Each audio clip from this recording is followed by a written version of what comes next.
Well, in Norway, the politicians early on decided that we have to do something with the transport sector.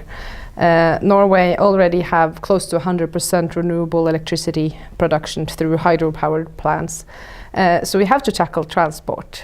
And the solution to that is, of course, electrifying the transport. So Norwegian politicians, it's been a broad agreement actually, they've introduced quite a few benefits when it comes to choosing an electric car. First of all, we tax petrol and diesel cars heavily, which is something that more countries should do in my opinion. Taxing pollution is the way to start. But electric cars are exempt from taxes. They don't have to pay a purchase tax and they don't have to pay VAT. So that means that these cars can actually compete when it comes to the price, the retail price. In addition to this, there's also quite a few local incentives. A lot of the cities, you can park your vehicle for free. You don't have to pay at toll roads, and you also have access to the bus lanes.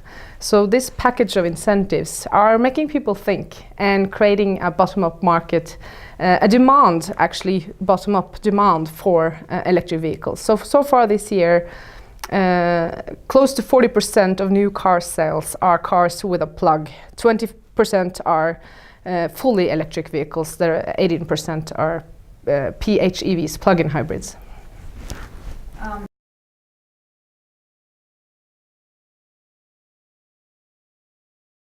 I think India started off really in a really good way by stating a goal that from 2030 you're only selling electric vehicles, which is, I think, is very important. Telling the whole country that this is where we're going. That's a really good start.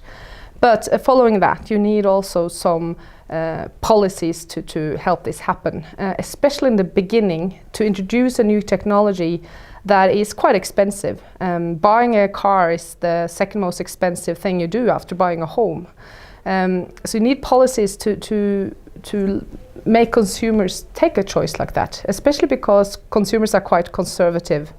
They don't like too much change, and they need to be convinced by seeing and trying these cars and these vehicles. So to introduce some policies are important, but you don't necessarily have to do exactly what Norway is doing. But one way is, for example, introducing a kind of a bonus-malus system.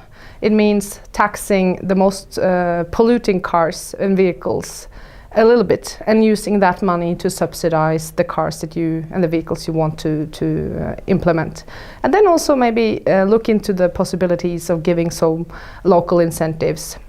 These can last for some years to kickstart a market. Nobody's saying that it should last forever. When you have 100% electric cars on the road, of course it's not beneficial to have free parking anymore. But in the beginning, to help kickstart this, this doesn't necessarily have to cost that much either. For example, free public parking, access to bus lanes if there are any, and also maybe exemptions from paying at toll roads.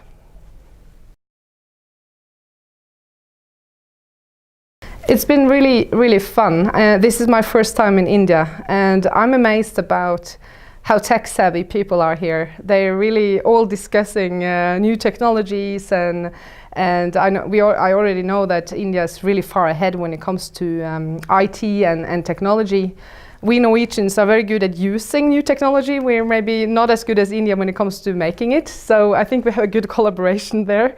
And also interesting that there are different topics being discussed here, and that we're both discussing technology and regulations and policies that are very closely connected, of course. And it's important to look at all of this together.